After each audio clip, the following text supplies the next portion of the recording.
کہ غربت کی آواز کو بلند کرنے کے لیے، حقوق کی جنگ لڑنے کے لیے صرف بھٹو فیملی ہے اور کوئی نہیں. اور بھٹو فیملی کے بھی صدقے جائیں کہ انہوں نے ان غریبوں اور محنت کشوں کے لیے، وہ کسان ہو، مزدور ہو، کھیت مزدور ہو، ریڑھی والا ہو، چھاپڑی والا ہو، بے شمار ان کے لیے قربانیاں دے کے اپنے ملک کی تاریخ میں، دنیا کی تاریخ میں ایک ایسی ہسٹری بنا دی، ایک ایسا نام روشن کر دیا کہ رہتی دنیا تک جو ذوالفقار علی بھٹو کا یا بھٹوز کا نام مٹانا چاہتے تھے، آج ان کا کوئی نام لیوا نہیں ہے. آج ان کے قبروں کے اوپر شاید کتے بھی نہ جاتے ہوں، لیکن یہاں جب 4 اپریل آتی ہے، 27 دسمبر آتی ہے، تو قافلے سروں کا سمندر لاڑکانہ کی طرف، لاڑکانہ کی سرزمین کی طرف چل پڑتا ہے، صرف اس لیے کہ ان کو خراج تحسین پیش کرنے کے لیے کہ ان لوگوں نے، ان لیڈروں نے ہمارے ملک کی بقا کے لیے اور ہمارے غریبوں کی آنے والی نسلوں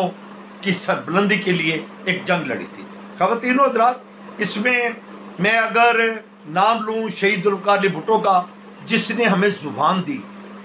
میرا ملک، جب میں اسٹوڈنٹ تھا، میں 9ویں جماعت کا طالب علم تھا، جب میں سیاست میں شہید ذوالفقار علی بھٹو نے سلام لیا، آج تک اس کے نقش قدم پہ چلتے چلتے یہاں پہنچ گئے. اگر میرے جیسا سیاسی کارکن منسٹر بھی بن جاتا ہے، MP بھی بن جاتا ہے، فیملی میں بھی MP بن جاتے ہیں، ایڈوائزر بھی بن جاتے ہیں، گورنر کے ایڈوائزر، تو یہ صرف پاکستان پیپلز پارٹی ہے. شہید ذوالفقار علی بھٹو نے ٹوٹے ہوئے ملک کو سنبھالا دیا تھا، اور خالی سنبھالا ہی نہیں دیا تھا، پاکستان کی سالمیت کے لیے اسے ایٹم بم جیسا کارنامہ جو سر انجام دیا. آج تک یہودی لابی اس کو برداشت نہیں کر پا رہی. وہ بھٹو فیملیز کو اس لیے برداشت نہیں کرتے کہ یہ کسی سے کمپرومائز نہیں کرتے. یہ آپ کے حقوق کی جنگ، آپ کے ملک کی سالمیت کی جنگ، غریبوں اور کسانوں اور مزدوروں اور نوجوانوں اور صحافیوں کے لیے، اقلیت کے لیے، خواتین کے لیے، نوجوانوں کے روزگار کے لیے، یہ کسی سے کمپرومائز نہیں کرتے. یہ صرف ایک بات جانتے ہیں، ملک کی سالمیت ہو، آئین کی بالادستی ہو، قانون کی پاسداری ہو، اور نوجوانوں کو روزگار ملے، کسانوں کو ان کا حق ملے، مزدور کو مزدوری ملے، اور اس ملک کے اندر اقلیتوں کو، منارٹیز کو بھی وہی حقوق ہو جس کا خواب قائد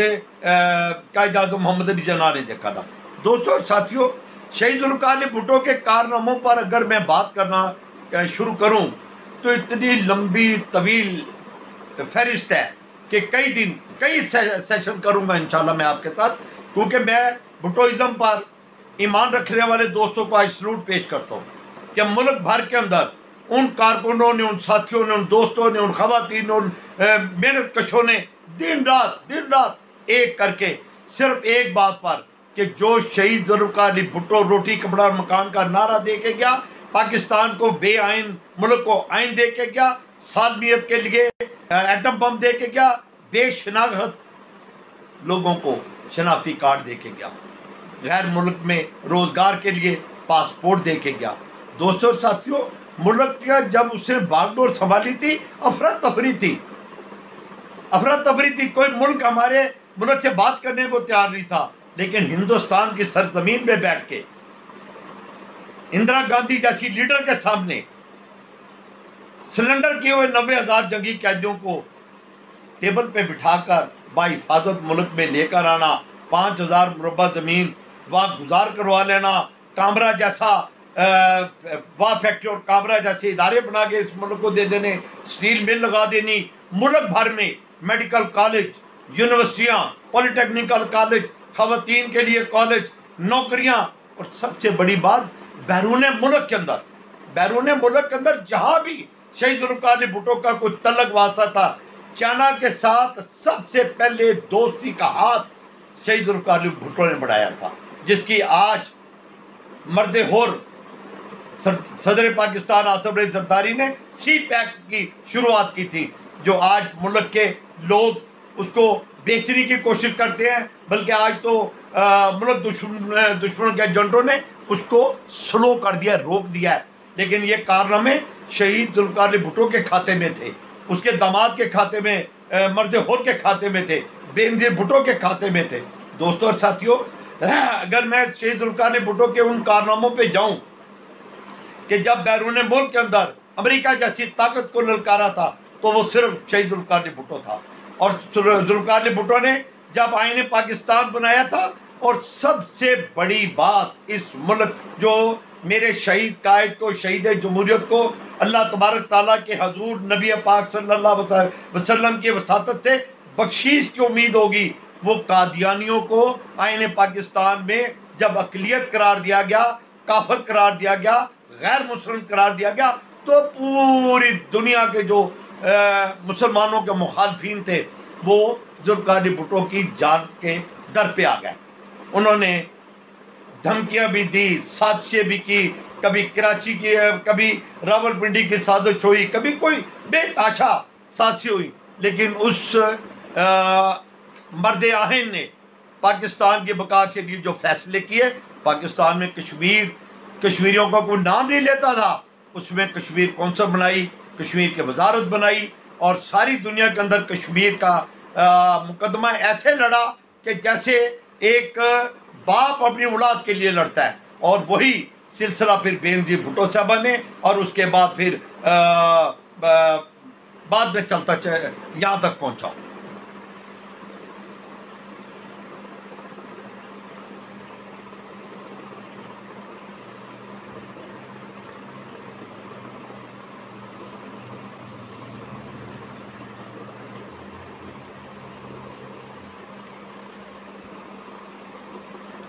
دوستوں اور ساتھیوں،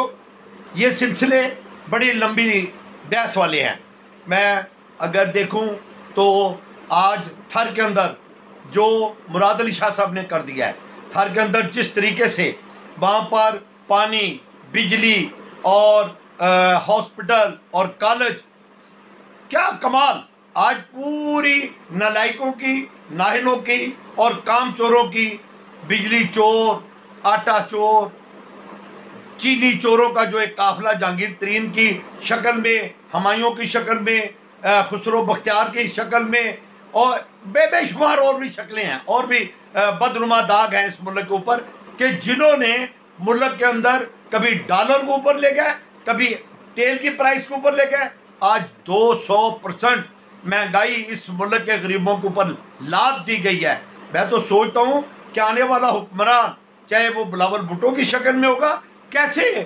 فیس کریں گے ہم، کیسے یہ قرضے اتریں گے جس قرضوں کی دلدل میں ملک کو پھنسا دیا گیا ہے. آج مراد علی شاہ صاحب نے جو کام وہاں پر سر انجام دیے، جو بلاول بھٹو زرداری نوجوان قیادت نے وہاں پر سر انجام دیا، اور اس کی قیادت میں سندھ گورنمنٹ نے کامیابی حاصل کی ہیں، آج بنی گالا کے نالائکوں سے، بیرونی آقاؤں کے ایجنٹوں سے وہ برداشت نہیں ہو رہا ہے، ان کو ہضم نہیں ہو رہا ہے. اس لیے کہ کیسی خوبصورت بات ہے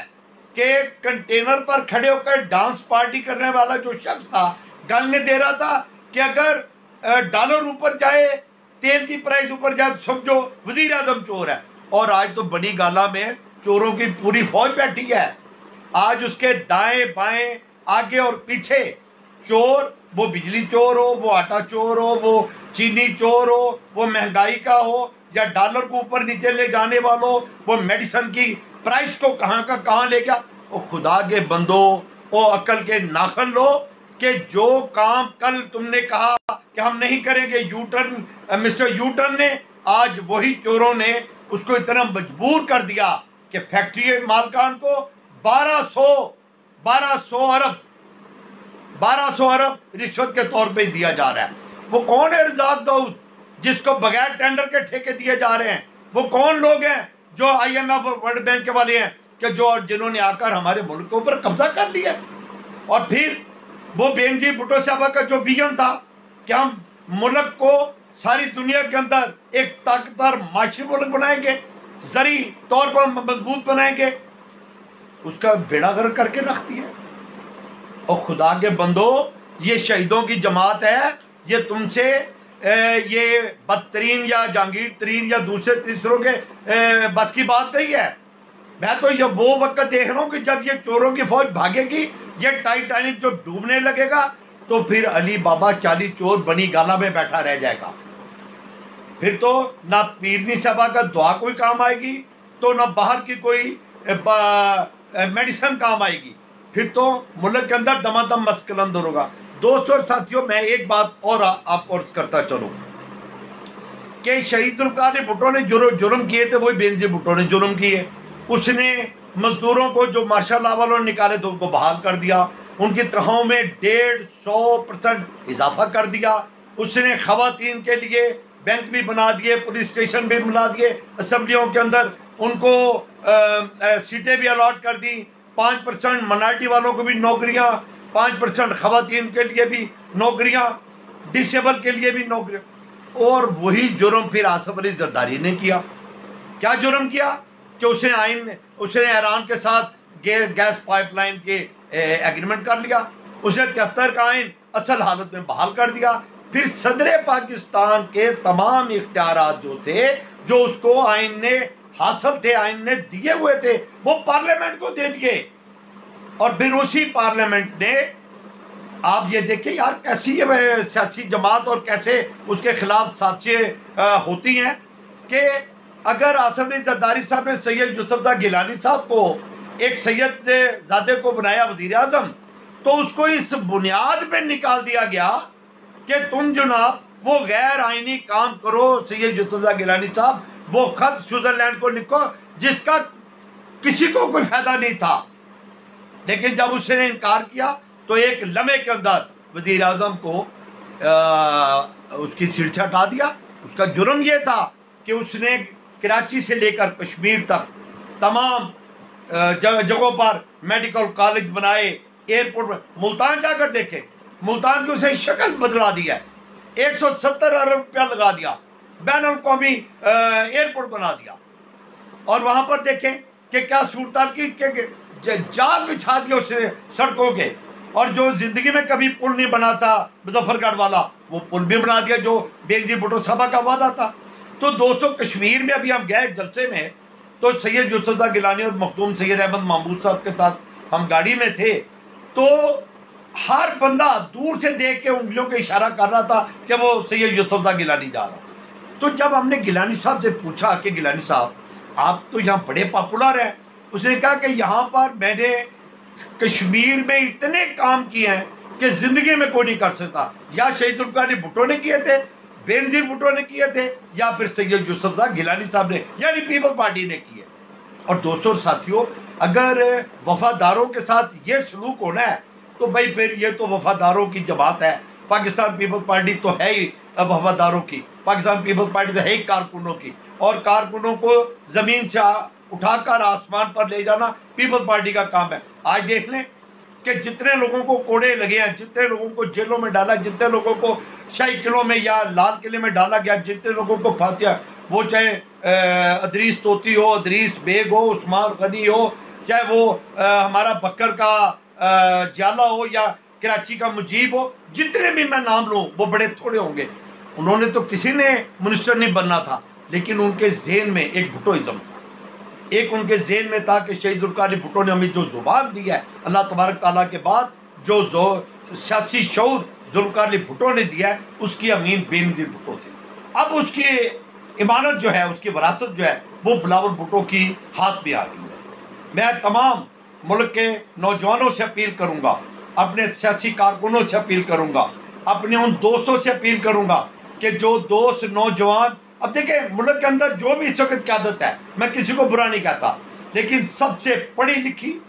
نوجوان, جب بی بی 10 اپریل کو پاکستان میں آئی تھی تو بینظیر بھٹو صاحبہ بھی بلاول بھٹو کی تصویر تھی. لیکن ایم آر ڈی ہو, اے آر ڈی ہو, جی ڈی اے ہو, تو تاریخ بدل گئی. 10 اپریل کو لاہور آئی, تاریخ بدل دی. کراچی پہنچی, تاریخ بدل دی. راولپنڈی پہنچی, ساری دنیا کی نظریں جو ہیں وہ بینظیر بھٹو پہ تھی, اور ہر طرف ایک سروں کا سمندر تھا. یار کیسا ظلم ہے اس پارٹی کے ساتھ کہ اگر ذوالفقار علی بھٹو شہید ہوتا ہے تو راولپنڈی میں, اگر شہید جمہوریت بینظیر بھٹو غریبوں کی آواز اگر شہید کی جاتی ہے تو راولپنڈی میں, اس پر قاتلانہ حملہ ہوتا ہے تو کارساز میں. وہ یار سرمایہ دار کو آج تک کسی نے کچھ نہیں کہا. کیا وجہ ہے کہ بینظیر بھٹو یا بھٹو خاندان پر حملے کیوں ہوتے ہیں؟ کیوں زرداری صاحب کو 11 سے جیل میں رکھا جاتا ہے؟ کیوں کارکنوں کو کوڑے مارے جاتے ہیں؟ صرف اس لیے کہ آپ عوام کی بات کرتے ہیں, آپ حقوق کی بات کرتے ہیں. آپ روزگار کی بات کرتے ہیں، آپ منارٹی کی بات کرتے ہیں، آپ خواتین کی بات کرتے ہیں، آپ ملک کی سالمیت کی بات کرتے ہیں، آپ کسانوں کو ان کے حق کی بات کرتے ہیں، آپ مزدوروں کے اس کے حق کی بات کرتے ہیں، مزدوروں کو ان کے حقوق کے لیے جنگ میں آپ اس کا ساتھ دیتے ہیں، کھیت مزدور کی آپ بات کرتے ہیں۔ اس لیے آپ کے خلاف سرمایہ دار بھی ہے، جاگیردار بھی ہے، اور وہ اسٹیبلشمنٹ بھی ہے کہ جو اس ملک کے اندر صرف چھڑی کے ساتھ محکمہ زراعت ہو یا محکمہ صحت ہو، جو لوگ بھی ہیں وہ صرف اپنی مرضی کی حکومت کو لے کر آتے ہیں تاکہ اپنی مرضی کی گورنمنٹ سے اپنی مرضی کے فیصلے کروائے جا سکیں، اپنی مرضی سے ان کو آگے بڑھایا جا سکے۔ دوستو اور ساتھیوں، اس موقع پر بھی یہ ضرور کہوں گا کہ ہم سب کے اوپر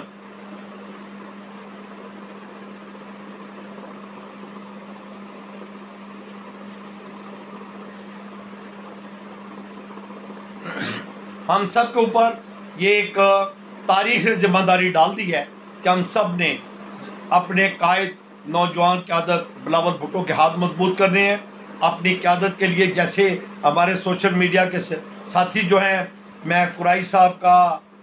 لغاری صاحب کا، اظہر صاحب کا، چنر صاحب کا، سلیم مغل صاحب کا،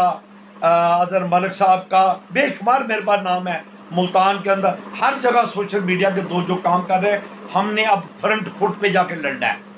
تنخواہ داروں کے خلاف لڑنا ہے۔ ہم بنی گالا کی جو یہ ناجائز اولاد ہے، ہم نے اس کے خلاف لڑنا ہے۔ ہم جہانگیر ترین کے یہ جو خرید و فروخت ہوئی ہے، ہم نے اس کے خلاف لڑنا ہے۔ یار دیکھو، مہنگائی کا کوئی ذکر ہی نہیں، سبسڈی کیے جا رہے ہیں۔ وہ بھائی 54 روپے جو چینی تھی آج 85 روپے بک رہی ہے، اس کے اوپر FIA کا کمیشن کیوں نہیں بناتے؟ صدر پاکستان صاحب، آپ اس پہ کمیشن بنائیں کہ یہ چینی ابھی سیزن ختم ہوا ہے، یہ چینی کیسے مہنگی ہوگی، آٹا کیسے مہنگا ہو گیا، یوٹیلیٹی سٹور پہ تمام آپ کی ایکسپائر چیزیں بک رہی ہیں۔ صدر وزیر اعظم پاکستان کہتا ہے کہ میڈیسن کی قیمتیں واپس آ گئی، اور وہ تو ساری دنیا کے اوپر آئل کی کوئی قیمت نہیں رہ گئی، منفی، اور ہم پھر بھی جناب علی 100 روپے بیچ رہے ہیں، 96 روپے بیچ رہے ہیں۔ خدا کے بندو، لوگوں کو ریلیف دو۔ آج کرونا کا مقابلہ اگر مراد علی شاہ صاحب فرنٹ فٹ پہ جا کے لڑتے ہیں تو اس کو آپ جناب علی نیچا دکھانے کے لیے شروع ہو گئے۔ آپ کی نجائز فوج جو ہے، یہ میں آپ کو بتا دوں، وزیر اعظم پاکستان جو 10 لاکھ آپ نے ڈنڈا بردار بھرتی کرنے کی کوشش کی ہے، اس سے کوئی بھی ڈرنے والا نہیں ہے، اور ملک کا خزانہ ہم اس طرح لوٹنے نہیں دیں گے کہ آپ ان کی تنخواہیں لگا دیں اور انہیں کہہ کہ یہ 10 لاکھ کس کے لیے 10 لاکھ؟ کہاں گئی آپ کی فوج، کہاں گئی آپ کے رینجر، کہاں گیا آپ کے میڈیکل کے سٹاف، کہاں گیا آپ کے ٹیچر، کہاں گیا آپ کے دوسرے امپلائی؟ پہلے کیوں نہیں؟ اگر گلی گلی میں بلدیاتی ادارے ہوتے تو آج آپ کو یہ دن نہ دیکھنا پڑتے۔ لہذا وفاق کا کام ہے صوبوں کے سر پہ ہاتھ رکھے، نہ کہ جناب علی کہیں سے ایک گل صاحب پکڑ لیے، کہیں سے ایک ہاری ہوئی ہماری خالہ فردوس عاشقوان کو پکڑ لیا، کسی جناب علی اور بندے کو پکڑ۔ وہ خدا کے بندو، جو آپ کے جیتے ہوئے لوگ ہیں، سینیٹر وہ باہر بیٹھے ہیں، اور جو ہارے ہوئے ہیں ان کو آپ سب کو لے کر